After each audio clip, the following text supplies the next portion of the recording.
चलिए, तो sub inspector भर्ती परीक्षा की तैयारी के लिए ये बैच जो है आपके लिए शुरू किया गया है। और सबसे पहले तो आप सभी को ये जो बैच है ना, इसकी खास बात बता देता हूं।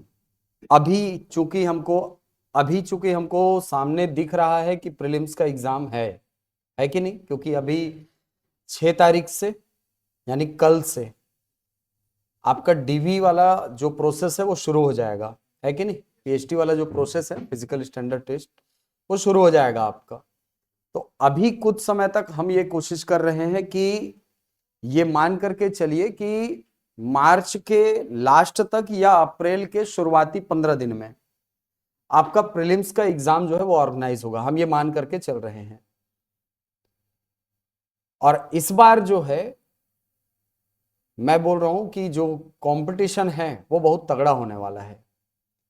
तगड़ा इसलिए होने वाला है क्योंकि एक तो कॉम्पिटिटर बढ़ गए हैं, है कि नहीं। साल दर साल हमेशा संख्या में वृद्धि तो होती ही है।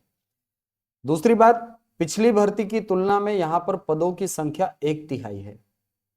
मतलब जहां पिछली बार पदों की संख्या 975 थी, इस बार केवल 341 पोस्ट हैं। तो आपके लिए चैलेंज जो है वो तिगुना है। और इस बार रिटन एग्जाम के मार्क्स बहुत ज्यादा मैटर करेंगे आपके फाइनल रिजल्ट में, है कि नहीं। ये जो परीक्षा है 5 अलग अलग चरणों में होनी है। 5 अलग अलग चरण आपको दिखेंगे इस भर्ती परीक्षा के अंतर्गत।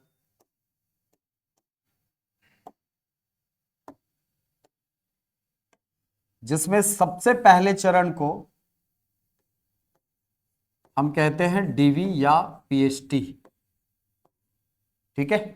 डॉक्यूमेंट वेरिफिकेशन होगा। जो आपके सामान्य डॉक्यूमेंट हैं वो इसमें वेरीफाई किए जाएंगे। इसके अलावा आपका जो फिजिकल स्टैंडर्ड टेस्ट है वो शुरुआत में यहां पर मेजरमेंट वाला काम होने वाला है।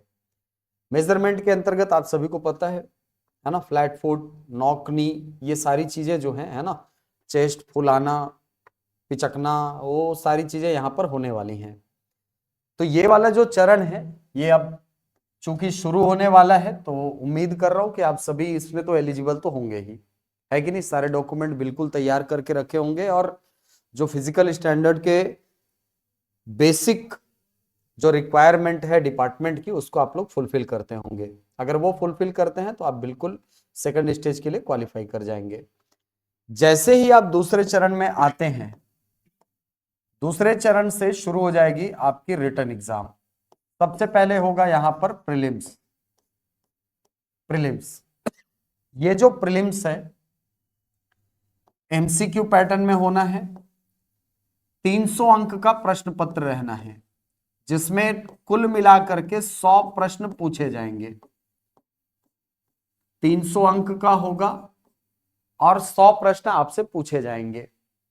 माइनस मार्किंग नहीं होती, ये एक तो राहत की बात है, लेकिन दूसरा ये टेंशन की भी बात है। राहत की बात इसलिए है क्योंकि आप 100 में 100 अटेम्प्ट कर सकते हो, कोई दिक्कत की बात नहीं है। दिक्कत की बात इसलिए है क्योंकि सर सब अटेम्प्ट करेंगे, है कि नहीं। आप ही के लिए थोड़ी बस है ऐसा कि आप करो अटेम्प्ट, कोई दिक्कत नहीं है, बाकी लोग का काटेंगे, ऐसा थोड़ी है। सब अटेम्प्ट करेंगे, है कि नहीं। मतलब यहां पर आपका जो कट ऑफ है वो थोड़ा सा 2-4 नंबर ऊपर बढ़ेगा ही, माइनस मार्किंग ना होने से। माइनस मार्किंग होने से होता यह है कि कई बार हम लोग सेफ गेम खेलते हैं। अगर 70 बन रहे तो 70 में अपना पेन रोक देते हैं कि बस क्वालिफाई कर लेंगे, बात खत्म करो, होता है ऐसा। लेकिन चूंकि माइनस मार्किंग नहीं है तो आपके पास लिबर्टी है, स्वतंत्रता है, आप 100 के 100 अटेम्प्ट कर सकते हो, कोई रोकने टोकने वाला नहीं रहेगा, ठीक है। ये जो 100 प्रश्न है, इसका यदि आप सिलेबस देखें तो ये जो सिलेबस है 100 प्रश्न का, इसमें सबसे पहले भाग में है सामान्य ज्ञान। कितने नंबर का? 35 नंबर का सामान्य अध्ययन इसको हम कहते हैं। इसके अंतर्गत आपकी हिस्ट्री, आपका ज्योग्राफी, है कि नहीं, इसके अंतर्गत इंडियन पॉलिटी जो है, ठीक है, भारत की राज व्यवस्था, करंट अफेयर, अर्थव्यवस्था, ये फैंटास्टिक 4 के साथ करंट अफेयर का तड़का, ये 5 चीजें आती हैं इसमें। इसके बाद छत्तीसगढ़ वाला हिस्सा है, कितने नंबर का सिलेबस याद नहीं है आपको? हाँ, 25 क्वेश्चन यहां से आने हैं। ठीक है, मतलब मान के चलो मोटा माटी 60 क्वेश्चन तो आपका केवल और केवल जीएस का ही है, Indian GS plus Chhattisgarh GS, है कि नहीं? ठीक, इसके बाद 10 नंबर का है गणित, है ना? है ना 10 नंबर का? कितने नंबर का? 10 नंबर का। और उम्मीद करूंगा आप उधर से आवाज दो, कम से कम सब इंस्पेक्टर भर्ती परीक्षा वाले। ठीक है, हाँ, गणित कितने नंबर का है? 10 नंबर का। अच्छा, और क्या है सर? रीजनिंग है, हाँ रीजनिंग को लिख लेते हैं। रीजनिंग है कितने नंबर का? 10 नंबर का, बहुत बढ़िया। हिंदी है कितने नंबर की? 10 नंबर की। कंप्यूटर कितने नंबर का? कंप्यूटर है 5 नंबर का। और इंग्लिश कितने नंबर का? 5। इस तरीके से आपके 100 क्वेश्चन होते हैं यहां पर कंप्लीट। ठीक है, 60 ये हो गए, 30 ये हो गए, 10 ये हो गए।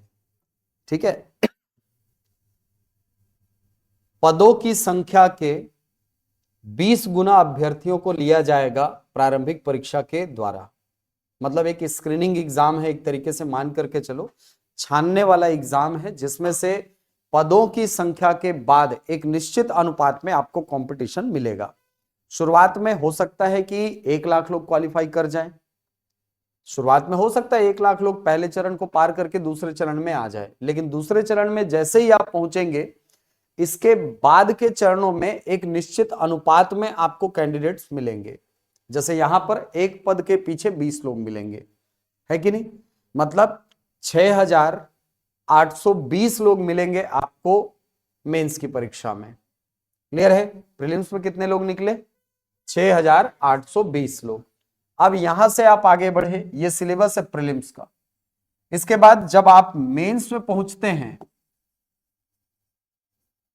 तो मेंस में जब आप पहुंचते हैं तो मेंस में आपको 3 एग्जाम देने होते हैं सर, 3 पेपर्स होते हैं मेंस में, 3 पेपर्स। सबसे पहला जो पेपर होता है ये होता है भाषा का, दूसरा पेपर सामान्य अध्ययन का, और तीसरा मैथ्स और रीजनिंग का। मैथ्स और रीजनिंग का होता है तीसरा एग्जाम।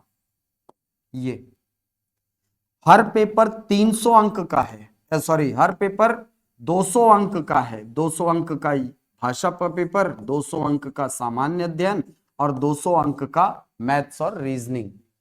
ये वाला चरण इसलिए इंपॉर्टेंट है क्योंकि यहां से अब आपके फाइनल मेरिट लिस्ट की नंबरिंग यहां से शुरू हो जाएगी। प्रीलिम्स के मार्क्स जो है वो काउंट नहीं होते, ध्यान रखिएगा। प्रीलिम्स में आपको शुरुआत के 6000 लोगों में आना है, ठीक है, लेकिन जैसे ही आप मेंस पे पहुंचते हैं, मेंस से चालू हो जाती है आपकी काउंटिंग कि हमको ज्यादा से ज्यादा स्कोर करना है। क्योंकि यहां पर जितना ज्यादा आप स्कोर करेंगे, बाकी के स्टेजेस पर दबाव थोड़ा सा कम होता जाएगा। नहीं तो यहां पर थोड़ा कम रहेगा, दबाव बनाएगा अगले पे। अगले पे हो सकता है कि इवेंट वगैरह पे आप बहुत अच्छा परफॉर्म ना कर पाओ, केवल प्रेशर के चक्कर में, संभव है।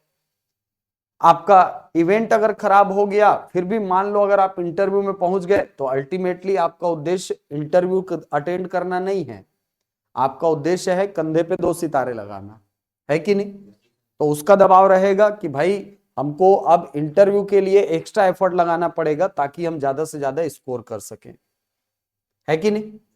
तो अगले अगले चरण में दबाव बढ़ता जाएगा यदि आप इन चरणों को लाइटली लेंगे।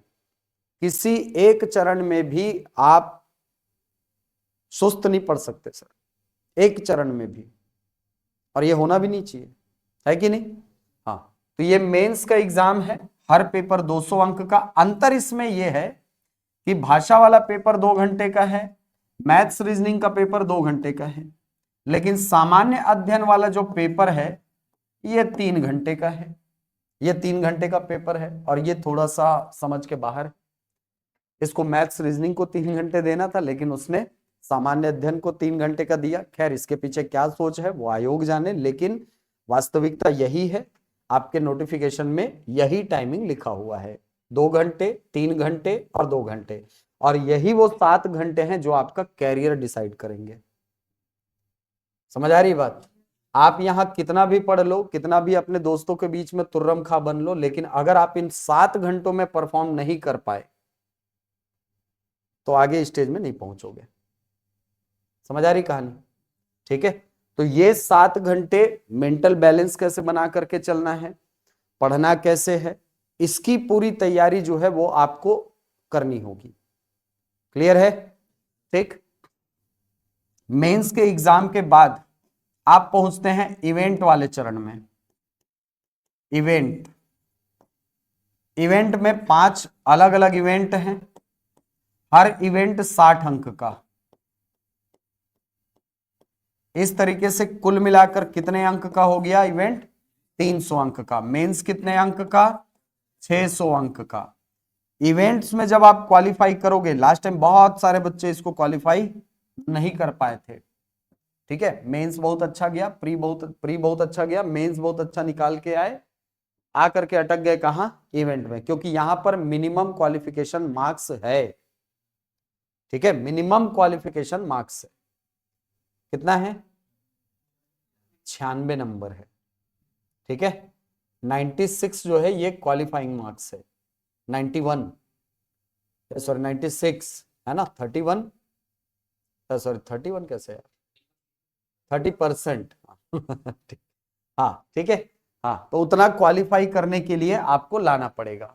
ठीक, ये वाला हिस्सा जब पार हो जाएगा, ये अच्छा अपॉर्चुनिटी होता है स्कोर करने के लिए भी, ये भी बता रहा हूं, ये बहुत अच्छी अपॉर्चुनिटी है। अगर आप फिजिकल में बहुत अच्छे हैं, यहां से स्कोर भी कर सकते हैं, ये वाला हिस्सा स्कोर करके भी दे सकता है, और इसका सीधा असर मेंस के दबाव को कम करेगा, है कि नहीं?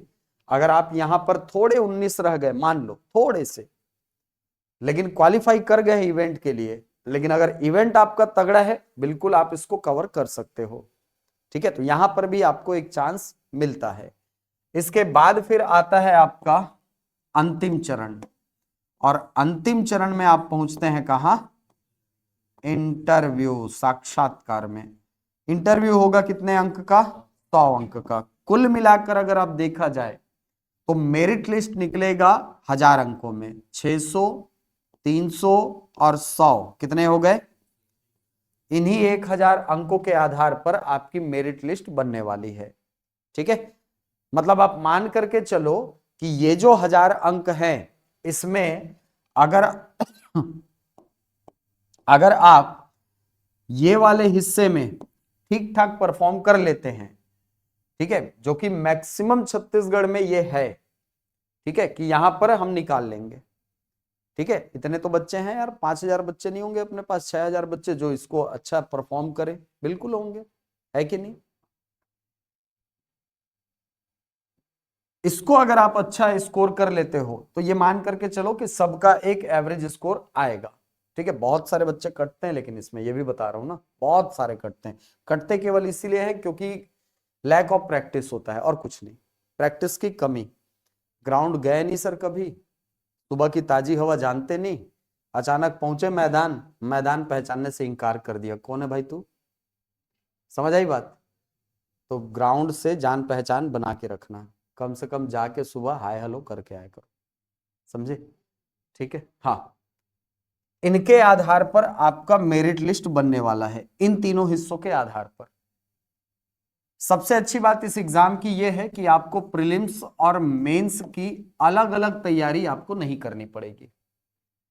ऐसा मैं क्यों बोल रहा हूं? क्योंकि देखो, जो चीजें मेंस में हैं, जो चीजें मेंस में हैं, उसका लगभग 70 से 80% हिस्सा आप कहां पर कवर करोगे?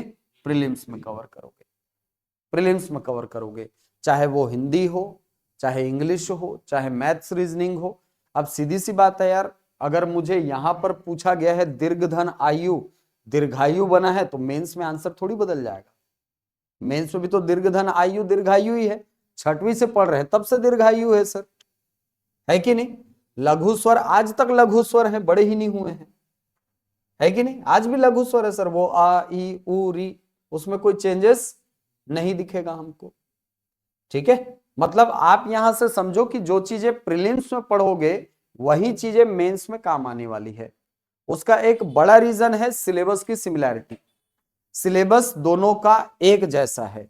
बस ये जो मैंने आपको कहा ना 20 से 30% हिस्सा, केवल यही हिस्सा आपका मेंस में अलग है, आपको अतिरिक्त रूप से थोड़ा सा इस पे एफर्ट लगाना होगा। बाकी लगभग पूरा हिस्सा 70 से 80% हिस्सा प्रीलिम्स का आपका मेंस कवर कर देगा। तो अभी अगर आप एसआई भर्ती परीक्षा की तैयारी करने के लिए आ गए हो तो ये मान करके चलो कि हमको एक इंटीग्रेटेड अप्रोच के साथ दोनों को आगे बढ़ाना है। जो टॉपिक हम पढ़ रहे हैं इतना अच्छे से पढ़ो कि आपको वो मेंस में काम आ जाए। समझ आ रही कहानी? ठीक है, आप प्रीलिम्स में अगर अच्छे से पढ़े हो तो मेंस में आपको काम आ जाए, इतना अच्छे से पढ़ना है। क्लियर? ठीक, अब दोनों के पैटर्न की बात करें। इस बार रिटन एग्जाम बहुत महत्वपूर्ण होने वाला है और रिटन में जो अच्छा परफॉर्म करेगा मान करके चलो मेरिट में नाम उसी का आने वाला है, मेरिट में नाम उसी का आने वाला है। क्यों? क्योंकि सर क्वालिफाई करने वाले बहुत सारे बच्चे मिलेंगे इवेंट में, स्कोर करने वाले, ठीक ठाक स्कोर करने वाले बहुत सारे मिलेंगे, ठीक, इंटरव्यू में परफॉर्म करने वाले बहुत सारे मिलेंगे। मेन जो खेला होने वाला है वो होने वाला है सर मेंस में। और मेंस और प्रीलिम्स, प्रीलिम्स तो केवल क्वालिफाइंग है, लेकिन मेंस में जब आप पहुंचोगे ना तो मेंस में भी अच्छी बात ये लगी मुझे कि मेंस भी आपका एमसीक्यू पैटर्न में ही है, ऑब्जेक्टिव पैटर्न में। 4 विकल्प दिए रहेंगे, चारों विकल्पों में से एक विकल्प का हमको चयन करना होगा, इसी पैटर्न में होता है कि नहीं। 4 विकल्प दिए रहेंगे, 4 में से कोई एक विकल्प हमारे लिए सही होगा। अच्छी बात यह भी है कि सर यहां पर माइनस मार्किंग नहीं है, लेकिन यही बात बुरी भी है क्योंकि ये कट ऑफ बढ़ाएगा। समझ आई बात? ठीक है, माइनस मार्किंग का ना होना, माइनस मार्किंग का ना होना जहां एक तरफ हमको ज्यादा प्रश्न अटेम्प्ट करने के लिए प्रोत्साहित करता है, वहीं दूसरी तरफ कट ऑफ को भी बढ़ा देता है। कुछ नहीं तो 2 नंबर बढ़ाएगा, कुछ नहीं तो 4 नंबर बढ़ाएगा, लेकिन बढ़ाएगा जरूर। ठीक है, तो सबसे पहली चीज ये ध्यान रखना माइनस मार्किंग नहीं है, इसीलिए 100 में 100 बनाना है। ठीक है, हाँ, इस 100 में 100 बनाने के चक्कर में एक्यूरेसी लूज नहीं करना है। समझ आ रही कहानी? ये नहीं करना है कि अरे बस क्वेश्चन देखे गोला भर दिए, क्वेश्चन देखे गोला भर दिए, क्वेश्चन देखे गोला भर दिए। कम से कम आपके पास 120 मिनट हैं, है ना, 120 मिनट, 2 घंटे का पेपर है मतलब 120 मिनट है, 120 मिनट हैं। इसका सीधा सा मतलब है कि एक क्वेश्चन के लिए 1 मिनट अलॉट किया हुआ है आपको। 100 क्वेश्चन है कि नहीं? कुछ क्वेश्चन जो कठिन आते हैं उनके लिए एक्स्ट्रा टाइम लीजिए, कुछ क्वेश्चन कठिन आएंगे, हो सकता है 60 क्वेश्चन सरल दे जिनको 1-1 मिनट भी ना लगे बनाने में, बिल्कुल हो सकता है। और बाकी के 40 क्वेश्चन ऐसे हो जिनको बनाने में आपको थोड़ा सा मेंटली मेहनत करना पड़ जाए, संभव है।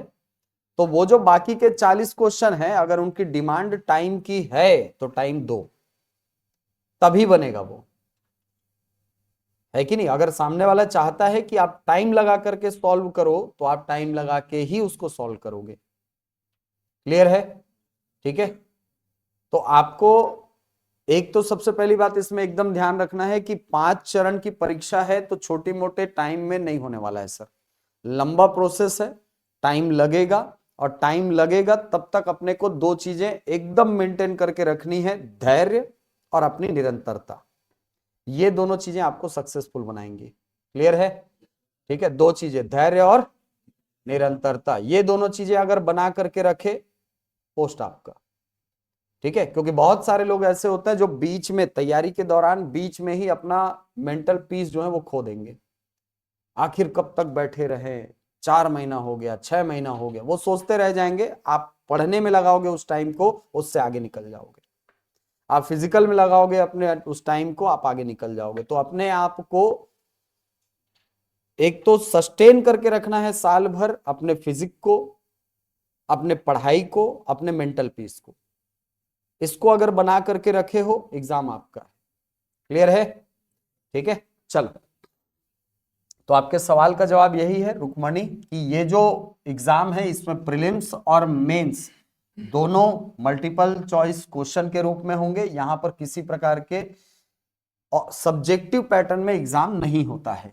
ठीक, अब आते हैं हम लोग हिंदी भाषा में, क्योंकि आगे जाकर के ये समझ आ गया आपको कौन कौन से चरण है, क्या क्या चरण है, कितने कितने अंकों का बंटवारा होता है, क्या है ये सारी चीजें, ये बेसिक चीजें हैं जो आपको पता होनी ही चाहिए। ठीक है, क्योंकि आपको अगर तैयारी करने के लिए कहा गया किसी चीज की, तो सबसे पहले उसका सिलेबस देखो, सबसे पहले उसके तैयारी का फॉर्मेट देखो। लिंकन बोलते हैं ना, अगर मुझे 10 घंटे दिया जाए पेड़ काटने के लिए तो शुरुआती 8 घंटे में कुल्हाड़ी धार करूंगा। ठीक है, हमारे पास उतना टाइम तो नहीं है, लेकिन फिर भी मैं ये कहूंगा आपको कि रणनीति बनाने में थोड़ा सा टाइम लगाओ। ठीक है, टाइम इसलिए लगाओ क्योंकि ये एग्जाम पढ़ने से ज्यादा और फिजिकल वर्क से ज्यादा अभी मेरे हिसाब से जो दिख रहा है वो स्ट्रेटेजी का दिख रहा है। आप अपने आप को बेहतर तरीके से जानते हैं, तो अपनी तैयारी के हिसाब से और अपनी क्षमताओं के हिसाब से एक रूटीन सेट कीजिए, और उस रूटीन के हिसाब से पढ़ाई और फिजिकल वर्क दोनों को टाइम दीजिए। ठीक है, दोनों को टाइम दीजिए। लेन सगा हो गए ना, क्लास में नहीं यार, अनुशासन में रहो यार क्लास में। ठीक है, तो क्लास में जब आपकी पढ़ाई होगी तो शुरुआती अप्रोच हमारा ये होगा कि हम प्रीलिम्स को टारगेट करें। प्रीलिम्स को इसलिए क्योंकि सामने है प्रीलिम्स। ठीक है, तो शुरुआत में मैं वो सारे हिस्से आपको पढ़ाऊंगा जो प्रीलिम्स में आने वाले हैं। उसके बाद जब प्रीलिम्स हो जाएगा उसके बाद फिर मेंस वाला हिस्सा चालू कर देंगे। मेंस वाले हिस्से में मैं बोलूंगा हिंदी, अंग्रेजी, गणित, रीजनिंग, इनको इनका साथ तो छोड़ना ही नहीं है, शुरू से आखिरी तक बना के रखना है। रीजन, रीजन स्कोरिंग है सर। क्वेश्चन तो 100 वहां से भी आने वाले हैं, जीएस से आने वाले हैं ना, जीएस से क्वेश्चन। जीएस के क्वेश्चन तो ठीक है, देखो जीएस के साथ एक मतलब बोला जाए कि विषमता ये होती है हमारे साथ कि कभी कभी क्वेश्चन जब कठिन आते हैं ना तो वो सबके लिए कठिन हो जाते हैं, और सरल आते हैं तो सबके लिए सरल हो जाते हैं, होता है ऐसा। ठीक है, तो अगर क्वेश्चन कठिन आ गया तो ये मान करके चलो कि अगर सब स्कोर नहीं कर पा रहे हैं तो आप भी नहीं कर पाओगे, और अगर आप नहीं कर पा रहे हो, अगर आपकी तैयारी आपको लगता है कि उस अनुपात में है, अगर आपके क्वेश्चन नहीं बन रहे तो किसी का नहीं बनेगा, है कि नहीं। जीएस के साथ ये विसंगति है, जीएस के साथ ये उतार चढ़ाव हमको मिलता है, लेकिन गणित और रीजनिंग और भाषा वाला हिस्सा मैं कहूंगा अगर आप अपने आप को अच्छे से परिपक्व बना लिए हो तो ऐसे क्वेश्चन जो बाकियों से नहीं बन रहे हैं वो भी आपसे बन सकता है, बिल्कुल बन सकता है। गणित में क्यों नहीं बन सकता, गणित में बहुत सारे लोगों के हाथ बहुत तेज होते हैं, क्यों हुआ है सर, प्रैक्टिस के कारण। हिंदी और अंग्रेजी बहुत अच्छी है, क्यों, केवल प्रैक्टिस के कारण। तो प्रैक्टिस को टाइम देना है। ठीक है, और प्रैक्टिस को टाइम देने के लिए मैं कहूंगा आपके पास एक प्रॉपर रणनीति होनी चाहिए। किताबों के साथ साथ आपके पास एक एमसीक्यू पैटर्न के क्वेश्चन भी होने चाहिए, जिससे कि आपको क्वेश्चन का एक तो पैटर्न पता चले, दूसरा क्वेश्चन का पैटर्न तो अपने को पता होना चाहिए ना, दूसरा हम लोग का दिमाग उस पैटर्न को पकड़ सके। दिमाग का पैटर्न क्यों जरूरी है सर, देखो आप इसको एकदम सरल उदाहरण से समझो। जैसे मान लो आप आज आज पहली बार उड़ान आए होंगे, मान लीजिए। ठीक है, आज पहली बार आप लोग उड़ान आए हैं, तो आते समय कहीं पर बोर्ड देखे, कहीं पर रास्ता देखे, हाँ यहां पर से राइट मुड़ना है, वहां पर से लेफ्ट मुड़ना है, यहां पर से सीधा चलना है, देखते हुए आए। ठीक, गूगल मैप देख रहे हो, वो देखते हुए आए। 2 दिन होने दो या 3-4 दिन होने दो, आंख बंद करके भी गाड़ी में बैठ के निकलोगे ना तो सीधे उड़ान के गेट में उतरोगे, है ये। क्यों पता है, क्योंकि हम लोग का दिमाग उस पैटर्न को पकड़ चुका होगा। समझो दिमाग के खेल को, दिमाग नौकर है हम लोग का, हम दिमाग नहीं है, दिमाग हमारा नौकर है, जितना काम कराओगे उतना करेगा, और जितना काम कराओगे उतना एक्टिव रहेगा। बस बीच बीच में हाँ ले चल सो जा आधा घंटा, बस ये, बाकी काम कराओ इसको, जितना काम कराओगे उतना एक्टिव रहेगा। ठीक है, हाँ, तो काम कराना है इसको।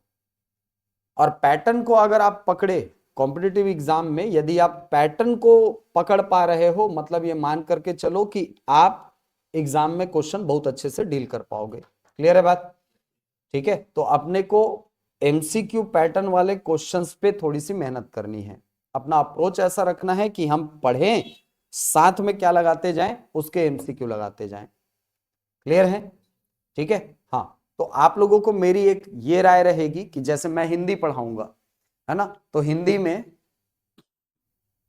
आगे बात करेंगे मुझको, है ना, हाँ, आगे जैसे हम लोग हिंदी पढ़ने वाले हैं, तो हिंदी में जहां एक और मैं आपको व्याकरण सिखाता हुआ चलूंगा, आप एक एंड से पर्यायवाची, अनेक शब्दों के लिए एक शब्द, विलोम शब्द, इनको एक एंड से कवर करते रहो।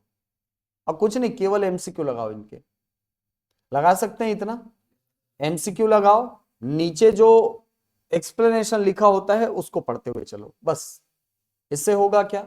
इससे होगा ये कि जब तक मैं वहां तक पहुंचूंगा तब तक आपका वो हिस्सा कवर हो चुका होगा। और पर्यायवाची, विलोम, अनेक शब्दों के लिए एक शब्द, ये ऐसे हिस्से होते हैं जो कि आपको क्लास में एक निश्चित अनुपात में ही करा सकता हूं मैं, है कि नहीं? इसके अंतर्गत मैं बहुत सारे प्रश्न नहीं करा सकता। तो इसके लिए आपको डे 1 से पकड़ करके इनको रगड़ना होगा। डे 1 से इसको पकड़ो और धीरे धीरे धीरे धीरे करके, कुछ नहीं, दिन में 20 क्वेश्चन बन सकते हैं अपने से। हिंदी के 20 क्वेश्चन याद कर सकते हैं ना, 20 क्वेश्चन पढ़ सकते हैं, 20 क्वेश्चन पढ़िए बस, उससे ज्यादा मैं बोलूंगा भी नहीं।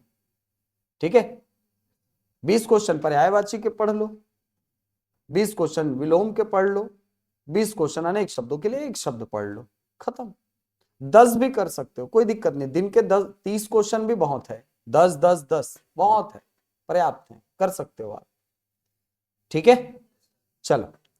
तो अब यदि मैं हिंदी के सिलेबस की बात करूं, तो हिंदी का सिलेबस प्रीलिम्स और मेंस, जैसे मैंने आपको बताया कि दोनों का सिलेबस जो है उसमें थोड़ा सा अंतर है। क्या अंतर है सर? देखिए, मैं यहां पर रेफरेंस लूंगा प्रीलिम्स के सिलेबस को, यानी प्रारंभिक परीक्षा में जो हिंदी का सिलेबस होने वाला है, इस सिलेबस को हम आधार बनाएंगे। प्रीलिम्स के सिलेबस में आपको हिंदी वर्णमाला से शुरू होती हुई दिखेगी, वर्ण, स्वर, व्यंजन, वर्तनी, वर्ण, अक्षर, स्वर, व्यंजन, वर्तनी, ये आपके सिलेबस का पहला हिस्सा। इसके बाद एकदम सिलेबस टू सिलेबस नहीं चल रहा हूं ना मैं, ठीक है, आपको सीक्वेंस में बता रहा हूं क्या क्या रहता है सिलेबस में। ये पढ़ने के बाद जब आप, मतलब ये समझ लो कि आपको पहले चैप्टर में ही कंप्लीटली पढ़ना है वर्णमाला को। किसको पढ़ना है? वर्णमाला को। अब वर्णमाला पढ़ने के बाद फिर आप पहुंचते हो शब्द रचना में। शब्द रचना, शब्द रचना के अंतर्गत बेसिकली 4 टॉपिक आप देखते हैं। 4 टॉपिक कौन से सर? एक टॉपिक तो है इसमें संधि, एक टॉपिक है समास, एक टॉपिक है उपसर्ग, और एक टॉपिक है प्रत्यय। ये 4 टॉपिक। तीसरे यूनिट में आपको पढ़ना है शब्द रूप को। शब्द रूप के अंतर्गत 3 टॉपिक्स आते हैं, एक लिंग, दूसरा वचन, और तीसरा कारक। लिंग, वचन और कारक। इसके बाद एक टॉपिक आपको पढ़ना है शब्द साधन। शब्द साधन के अंतर्गत आपको पढ़ना है तत्सम, तद्भव, तद्भव, देशज और विदेशज शब्दों को, इनको पढ़ना है।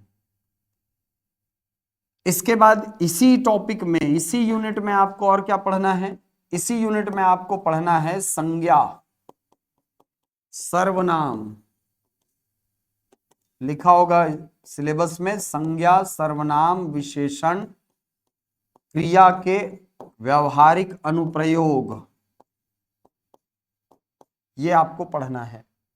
संज्ञा, सर्वनाम, विशेषण और क्रिया। इसके बाद एक टॉपिक में आपको देखना है व्याकरणिक अशुद्धियां।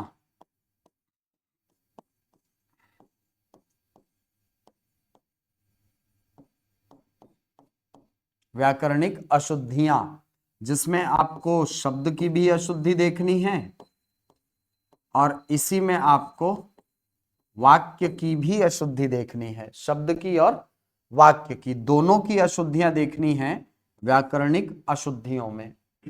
व्याकरणिक अशुद्धियां पढ़ने के बाद आपको इसी में एक टॉपिक देखना है वाक्य।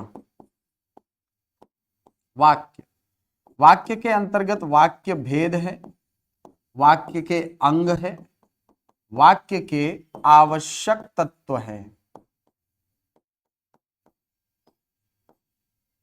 भेद, अंग, वाक्य के आवश्यक तत्व। इसके अलावा और क्या है? अच्छा, आप लोग सिलेबस रखे हो कि नहीं रखे हो? सबके पास है ना? हाँ, नहीं होगा तो डाउनलोड करना भाई। ठीक है, बिना सिलेबस के पढ़ाई करना मतलब बिना हथियार के युद्ध भूमि में जाना। ठीक है, छत विक्षत होकर लौटोगे फिर। ठीक है, हाँ चलो। तो वाक्य है, वाक्य के भेद, वाक्य के अंग, वाक्य के आवश्यक तत्व। इसके बाद एक टॉपिक में हमको पढ़ना है इसी के अंतर्गत मुहावरे, लोकोक्तियां।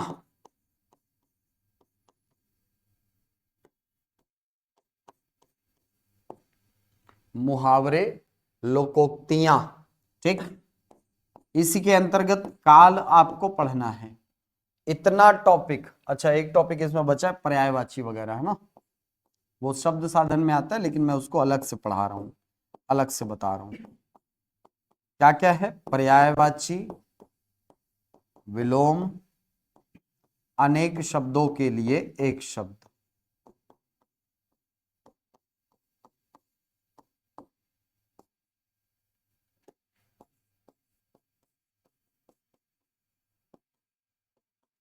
ये हिस्सा मिल करके आपके प्रीलिम्स का सिलेबस बनता है।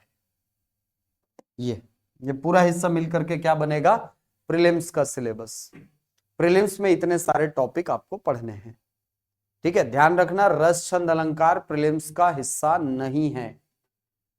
ठीक है, रस, छंद, अलंकार प्रीलिम्स में नहीं है, तो उसके पीछे माथा नहीं फोड़ना है। क्लियर है बात? ठीक है, हाँ चलो। तो ये है प्रीलिम्स का सिलेबस हिंदी का। अब जब आप मेंस में आएंगे, देखो हम लोग अभी प्रीलिम्स तक ये मान करके चलो कि इसी हिस्से को पढ़ने वाले हैं। ठीक है, हाँ। अब मेंस में आते हैं। मेंस के सिलेबस में क्या पढ़ना है सर? मेंस में एक तो टॉपिक लिखा है हिंदी एवं अन्य भारतीय भाषाएं, सिलेबस का सबसे पहला टॉपिक।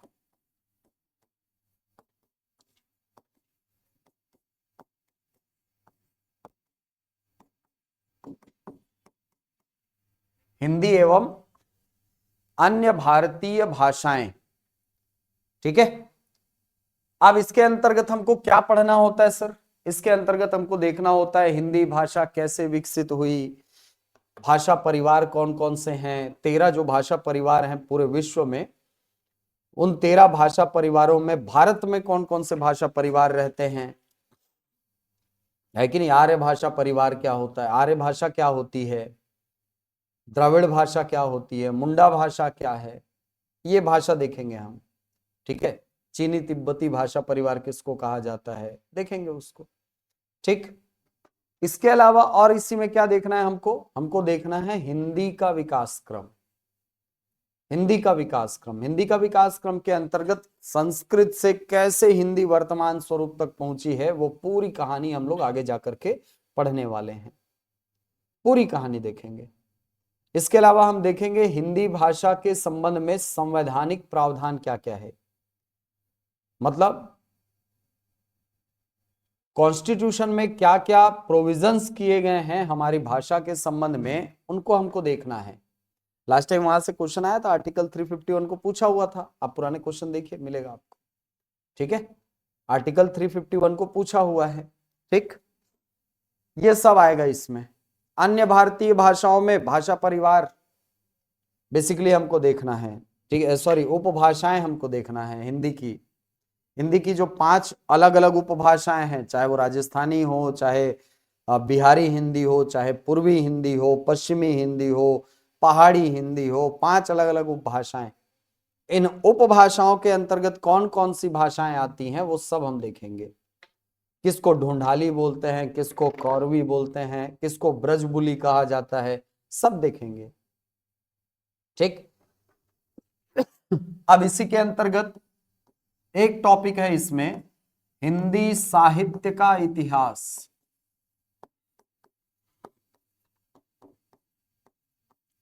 हिंदी साहित्य का इतिहास। हिंदी साहित्य के इतिहास की यदि हम बात करें तो हिंदी साहित्य का इतिहास अलग अलग साहित्यकारों के द्वारा हिंदी साहित्यों का इतिहास लिखा गया है, जिसके अंतर्गत आप आचार्य शुक्ल, आचार्य हजारी प्रसाद द्विवेदी, आचार्य गणपति चंद्र शुक्ल, मिश्र बंधुओं को पढ़ते हैं, अलग अलग मिलते हैं। इसमें सबसे इंपॉर्टेंट मिलते हैं हमको आचार्य शुक्ल, ठीक है, जिन्होंने हिंदी साहित्य का काल विभाजन 4 खंडों में किया है, 4 भागों में किया है। अब इन 4 भागों के अलग अलग प्रकरणों के माध्यम से उन्होंने हिंदी साहित्य का इतिहास बताया है। तो क्या लिखा है उन्होंने, क्या क्या उनके हिंदी साहित्य के इतिहास में कैसा विभाजन है, वो आगे जाकर के पूरी कहानी चलेगी। इसी के अंतर्गत आपको अलग अलग जो कालखंड हैं, उन कालखंडों का नामकरण से लेकर के उस काल की प्रमुख विशेषताओं को हमको देखना होगा, क्योंकि इनका जब इतिहास पढ़ोगे, आचार्य शुक्ल के द्वारा जो विभाजन किया गया है वो किया गया है 1050 विक्रम संवत से, 1050 विक्रम संवत से, और ऐसे करते करते करते करते वर्तमान समय तक के साहित्यों को वो रखते हैं। ठीक है, मतलब अपने जो इस पुस्तक है 1929 में जो प्रकाशन हुआ था हिंदी साहित्य का इतिहास, उस पुस्तक के प्रकाशन तक के जितने साहित्यकार हैं उनको अलग अलग खंडों में बांटा है। जैसे सबसे पहले कालखंड में आदि काल आता है, तो आदि काल का समय उन्होंने बताया 1050 विक्रम संवत से 1375 विक्रम संवत।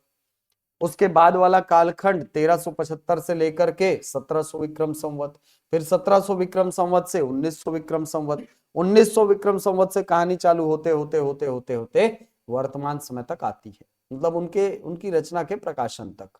ठीक, तो ये हिंदी साहित्य का इतिहास आपको पढ़ना है। अब यहीं पे देखो, ये जैसे कालखंड मैंने कहा ना 1050 विक्रम संवत, ईस्वी नहीं है, ये भी ध्यान रखना, ये क्या है, विक्रम संवत। विक्रम संवत मतलब ये जो वर्ष चल रहा है अभी, यहां से 57 प्लस 57 साल आगे चलते हैं हम लोग।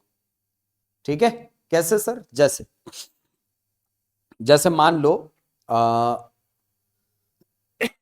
जैसे मान लो हमारे यहां अभी अगर मैं कहता हूं कि ये 2026 ईस्वी है, तो इसमें जब मैं 57 माइनस करूं, 57 प्लस करूंगा ना, तब ये निकलेगा क्या, विक्रम संवत। 57 प्लस करना पड़ेगा। ठीक है, इसी प्रकार अगर विक्रम संवत से मुझे ईस्वी में जाना है तो मैं क्या करूंगा, 57 माइनस, मतलब 993 ईस्वी हो जाएगा। क्लियर है, यहां से विभाजन हुआ है। तो आदि काल में कौन कौन से रचनाकार हुए, कौन कौन से, पिछले बार विद्यापति को पूछा है यहां से, मैथिल कोकिल किसको कहा जाता है, 4 क्वेश्चन आए पूरे हिस्से से, पता है, बाकी पूरे 59 क्वेश्चन यहां से आए थे, पूरे 59 क्वेश्चन यहीं से आए थे, ये हिस्से से मेंस में। ठीक है, हाँ, ये क्वेश्चन हो गया। इसके अलावा क्या टॉपिक है सर, हिंदी साहित्य का इतिहास तो कवर हो जाएगा, ओके, ये ठीक है, हिंदी साहित्य का इतिहास। और क्या है इसमें, और है इसमें पत्र लेखन।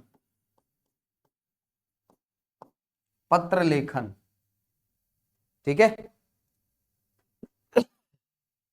औपचारिक पत्र क्या होता है, अनौपचारिक पत्र क्या होता है, शासकीय पत्र क्या होता है, अर्धशासकीय पत्र क्या होता है, उसको हमको जानना होगा, ठीक है। और मल्टीपल चॉइस में उसको कैसे पूछेगा, ये अभी तक तो पूछा नहीं गया सर मल्टीपल चॉइस में, लेकिन मैं बताऊंगा यहां से भी क्वेश्चन पूछे जाने का तरीका बनता है। तो क्या बनता है वो जब पहुंचेंगे तो मैं पढ़ाऊंगा इसको। इसके बाद एक टॉपिक इसी में अगर देखा जाए तो वो है अपठित गद्यांश। अपठित गद्यांश, अपठित गद्यांश के अंतर्गत लास्ट ईयर का यदि आप क्वेश्चन देखें तो लास्ट ईयर के क्वेश्चन में एक क्वेश्चन मिला था यहां से कि जब संक्षिप्तीकरण होता है तो वहां पर शब्दों को कितने शब्दों में संक्षेपीकरण किया जाता है। तो 1/3 शब्दों में होता है किसी गद्यांश का संक्षेप, आपने पढ़ा होगा ये, ठीक है। क्वेश्चन भी आता है तो बोला जाता है 1/3 शब्दों में संक्षिप्तीकरण करो, आता है क्वेश्चन, ठीक है। अपठित गद्यांश हो गया। इसके अलावा एक टॉपिक जो यहां नहीं है, रस छंद अलंकार।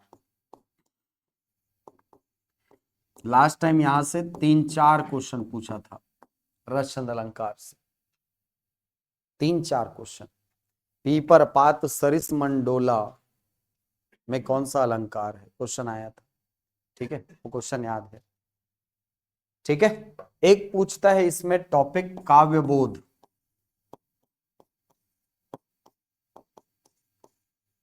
काव्यबोध, काव्यबोध के अंतर्गत आपको काव्य के अलग अलग प्रतिदर्शों को देखना है। भामह क्या बोल के गए हैं, है ना, भामह की परिभाषा देखनी है। आचार्य विश्वनाथ प्रसाद तिवारी की रचना देखनी है, उनकी परिभाषा देखनी है, ठीक है। तो आचार्य विश्वनाथ की परिभाषा को लास्ट टाइम पूछा भी था, रसात्मकम वाक्यम रसात्मकम वाक्यम काव्यम किसकी पंक्ति है, आचार्य विश्वनाथ की है, क्वेश्चन आया था लास्ट ईयर, ठीक है।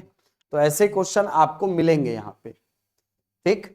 लेकिन फिर भी कहूंगा मैं कि अगर आप एकदम तगड़ी तैयारी, अगर मेंस में एकदम तगड़ा स्कोर करना चाहते हो ना, इस हिस्से को अभी से एकदम तैयार करना शुरू कर दो। कितने को, इतने को, इतने को, ठीक है। ये वाला हिस्सा बहुत ज्यादा नहीं है, ये पहले बता रहा हूं। इसको देख करके डरने वाली बस चीज है ये, देखो और भूल जाओ वाली चीज, ये डराने वाली चीज है बस। यहां से मैक्सिमम क्वेश्चन आएगा, देखो टोटल 63 क्वेश्चन आने हैं आपके मेंस में हिंदी भाषा से। अकेले हिंदी भाषा से कितना क्वेश्चन आएगा, 63 क्वेश्चन।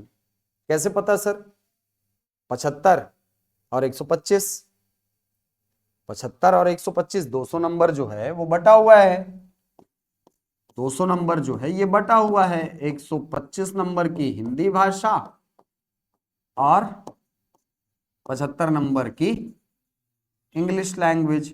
अब 125 तो 3 से भाग जाता नहीं सर, सॉरी 2 से भाग जाता नहीं है कि नहीं। तो वो जाएगा कितना में, 126 में। एक क्वेश्चन बढ़ाएगा तो 126, अब दोनों मिला के तो एक क्वेश्चन नहीं बना देगा। 126 को 126 जो है, यदि ये यहां से मैं नंबर ऑफ क्वेश्चन निकालूं तो 63 तो होते हैं यार, 2 से डिवाइड करो ना, 6 दूनी 12, तिया आया ना। तो 63 क्वेश्चन आपके आने हैं कहां से, हिंदी से, और बचे हुए 37 प्रश्न आने हैं कहां से, इंग्लिश से। इन 63 प्रश्नों में से, इन 63 प्रश्नों में से, मेंस में बता रहा हूं ना, मेंस में इन 63 प्रश्नों में से कम 45 से 50 क्वेश्चन आपके इसी हिस्से से आएगा, और लगभग 15 से लेकर के 18 क्वेश्चन ये आपके आएंगे इस वाले हिस्से से। ये पैटर्न है, ये पैटर्न है क्वेश्चन का, ठीक है। हाँ, यहां से अगर वो क्वेश्चन बढ़ाना भी चाहेगा तो उसके लिए एक स्पेसिफिक जगह है, वो जगह जब आप पढ़ना चालू करेंगे ना तब मैं बताऊंगा, ठीक है। पहले मेंस में पहुंचते हैं, फिर मैं बताऊंगा कि कहां कहां से यहां पर मल्टीपल चॉइस में क्वेश्चन बढ़ाए जा सकते हैं, कहां कहां से क्वेश्चन ज्यादा बनाए जा सकते हैं, ये मैं बताऊंगा, ठीक है। रस छंद अलंकार से थोड़ी 15 क्वेश्चन दे देगा, सोचो ना इस बात को, 15 क्वेश्चन थोड़ी दे देगा, 3 देगा, 4 देगा, चलो 6 दे दिया, और कितना ही दे लेगा वो, है कि नहीं।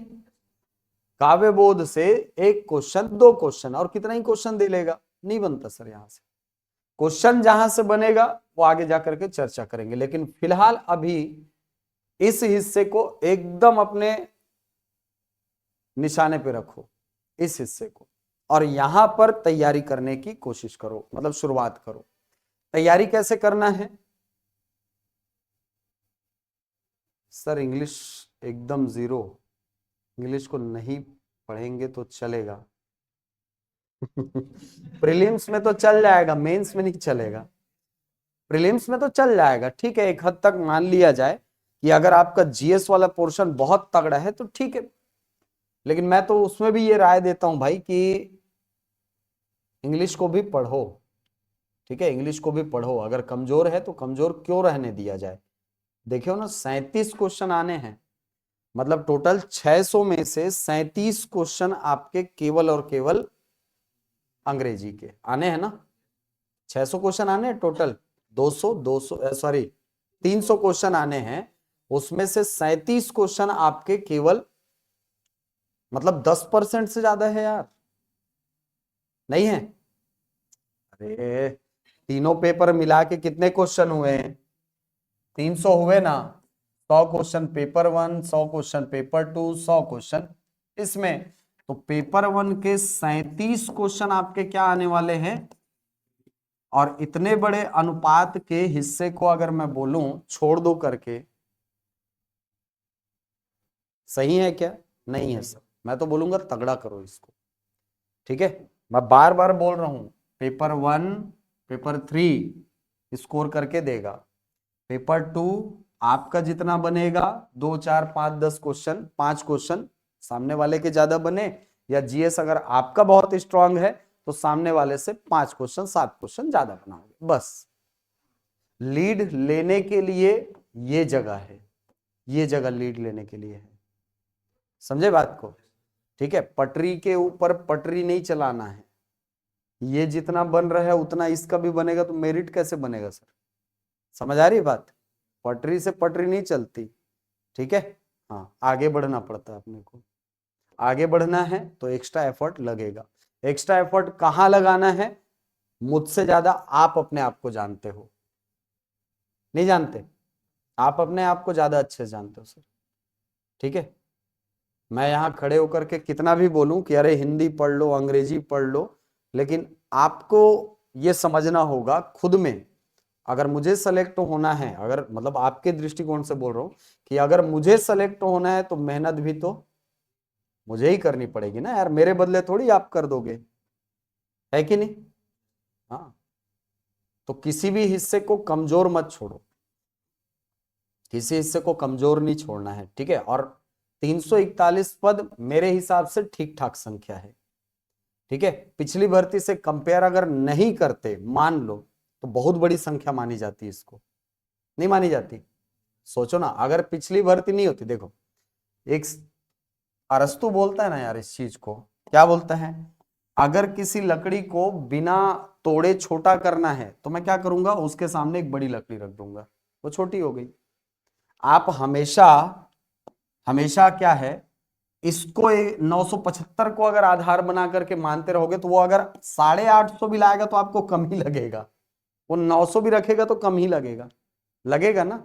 हाँ, लेकिन अगर केवल यही रहे तो सर डूबते को तिनके का सहारा है फिर, समझ आ रही बात, ठीक है। तो आपको इन 341 के लिए मेहनत करना है यार, ये जो बीत गई सो बात गई यार, क्या हो गया, छोड़ो उसको, है नहीं। वो सिलेक्शन कई सारे लोग थोड़े थोड़े नंबर के लिए बाहर हुए होंगे पिछले वाले में, जानते हो, बहुत सारे लोग पिछले अटेम्प्ट भी दिए होंगे, दिए थे पिछले बार, दिए थे, थोड़े बहुत के लिए बाहर हो गए होंगे, थोड़े बहुत के लिए। प्रक्रिया लंबी है यार, समझता हूं उस चीज को, ठीक है। तो आज की क्लास में केवल ये चीज मैं आपको बोल रहा हूं कि आप लोग एक एंड से चीजों को पकड़ो, थामो और आगे बढ़ो, ये वाले हिस्से में अपने को हिंदी में मेहनत करना है, क्लियर है, ठीक है। हाँ सर, नेक्स्ट एसआई वैकेंसी कब आ सकती है? अब इस चीज को ना कोई नहीं बता सकता, ठीक है, क्योंकि हो सकता है वो 5 साल बाद आए, हो सकता है 6 साल बाद आए, क्योंकि पिछली भर्ती 2012 के बाद आई थी, है ना। 2022 वाली जो वैकेंसी थी 2022-21 आई थी, 18 वाली आई थी, है ना। 18 वो तो प्रक्रिया हुई बाद में हुई है ना वो तो, ठीक है। 21 में आई है ये 975 वाली तो, ठीक है।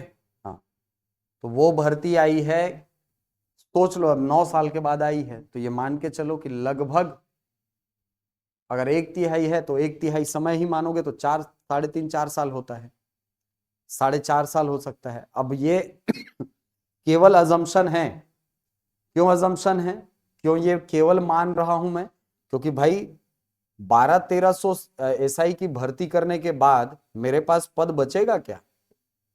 सोचो ना, अभी इन लोग की पोस्टिंग मिलेगी, 1 महीने तो ट्रेनिंग बची, 11 महीने हो गए, 12 महीना चालू हो गया इन लोग का, ठीक है। अब इन लोग की पोस्टिंग मिल जाएगी नए वालों की, साल भर में सीनियर हो जाएंगे इन लोग भी। आपकी भर्ती प्रक्रिया कंप्लीट होते तक आपकी ट्रेनिंग चालू होगी, आपकी ट्रेनिंग और उनकी ट्रेनिंग मिला करके लगभग हो गए 1200-1300 इंजीनियर सब इंस्पेक्टर हो गए ना।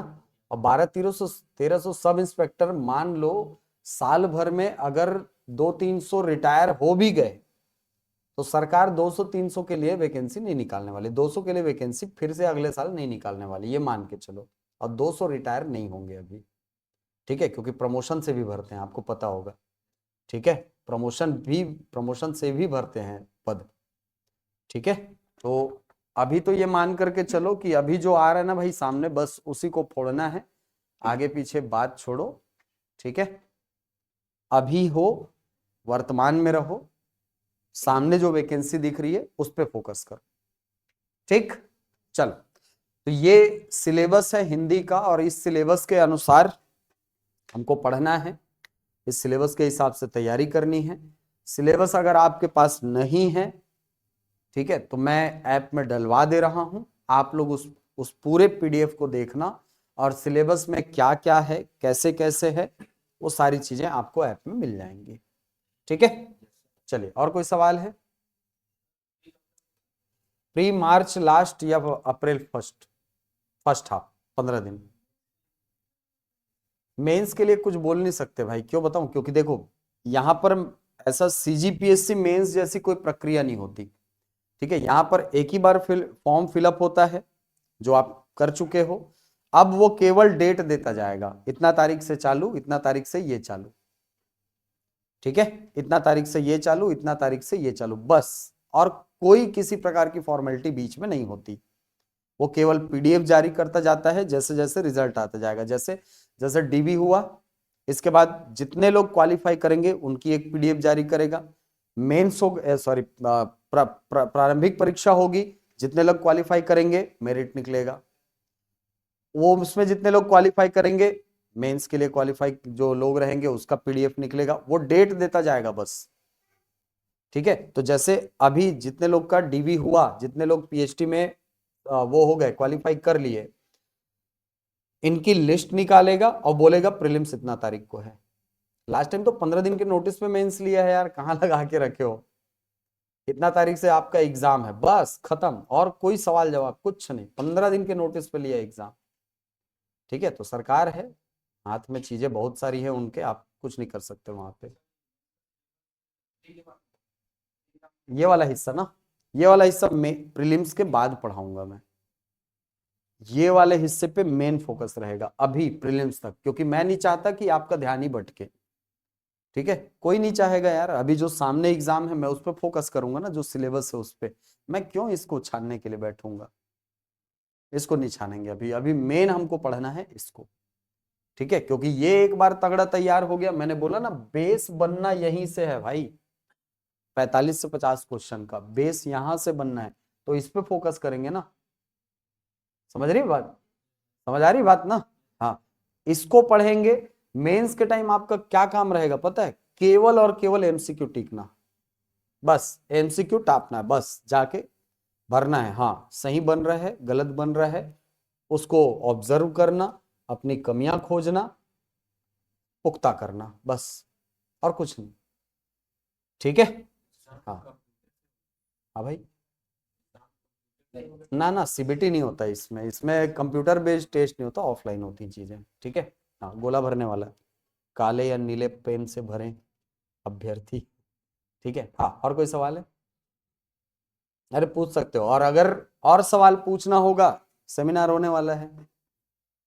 हाँ, 11 तारीख को एसआई लोग आ रहे हैं, बिल्कुल आप आओ, ठीक है। और मैं तो बोलूंगा बिल्कुल आना आप, ठीक है। ऑफलाइन वाले ऑनलाइन वालों को भी बोलूंगा, है ना, ठीक है। ऑनलाइन वालों को भी बोलूंगा भाई, 1 तारीख 11 तारीख को, है ना, 11 तारीख को, 11, हाँ हाँ 11 को, 11 को रायपुर हेड ऑफिस में एसआई भर्ती परीक्षा के संबंधित जितने अभ्यर्थी हैं, है ना, आप सभी की शंकाओं का समाधान करने के लिए सब इंस्पेक्टर्स आ रहे हैं, ठीक है। हाँ, आ रहे हैं, दुर्गेश लोग भी आ रहे हैं, दुर्गेश धुरंधर लोग भी आ रहे हैं, रजत सर भी आ रहे हैं, ठीक है। शिवेंद्र सर भी आ रहे हैं, शिवेंद्र सर तो इसी ब्रांच में पढ़े हुए हैं, इसी ब्रांच में ऊपर वाली क्लास में पढ़ते थे, ठीक है। शिवेंद्र सिंह राजपूत ऊपर वाली क्लास में पढ़ते थे, ठीक है। हसनैन राजा पढ़ाते थे उनको, आज दोनों सब इंस्पेक्टर हैं, ठीक है।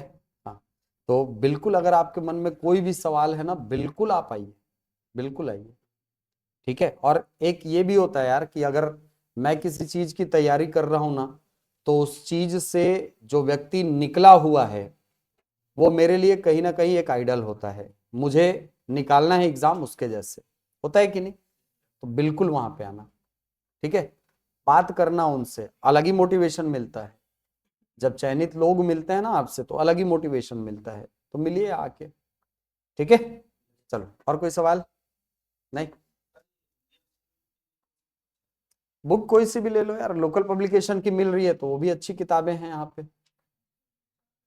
हाँ हाँ, ले सकते हो, कोई दिक्कत नहीं, अच्छी किताब, ठीक है। हाँ, मैंने देखी है, पुराने क्वेश्चंस को उन्होंने अच्छे से कंपाइल किया है, ले सकते हो, ठीक है। उसके अलावा यदि आप चाहें तो आ, इनकी किताब ले सकते हो, आदित्य पब्लिकेशन वाली किताब ले सकते हो, घटना चक्र भी लगा सकते हो, कोई दिक्कत नहीं है। बस वहां पर फैक्ट जो होते हैं ना, वो छत्तीसगढ़ के एग्जाम से थोड़े से मिसमैच होते हैं, कुछ कुछ कुछ कुछ जो फैक्ट्स हैं वो मिसमैच्ड होते हैं। जैसे हमारे यहाँ स्वरों की संख्या आज तक 13 नहीं लिया, वहां पर लेता है, ठीक है। तो वो फैक्ट्स जो बेसिक जो छोटी छोटी चीजें हैं वो मिसमैच होती हैं, उसको अगर आप यहाँ पर पढ़ करके उसको अगर आप अप्लाई कर रहे हो तो वो भी त्रुटि नहीं होने वाली, ठीक है। हाँ, चलिए, तो अच्छे से तैयारी में लग जाइए, ठीक है। और मैदान से अगर आप दूर हैं तो भाई मैदान जाओ, शकल दिखा के आ जाओ सुबह कम से कम, ठीक है। हाँ, दोस्ती यारी बनी रहनी चाहिए ना, ठीक। मुक्को प्रीलिम्स मान के चलो भाई, मार्च लास्ट या अप्रैल शुरुआत में, शुरुआत मतलब शुरुआती 15 दिन में संभावित है, ठीक है। चलिए, मिलते हैं फिर, थैंक यू।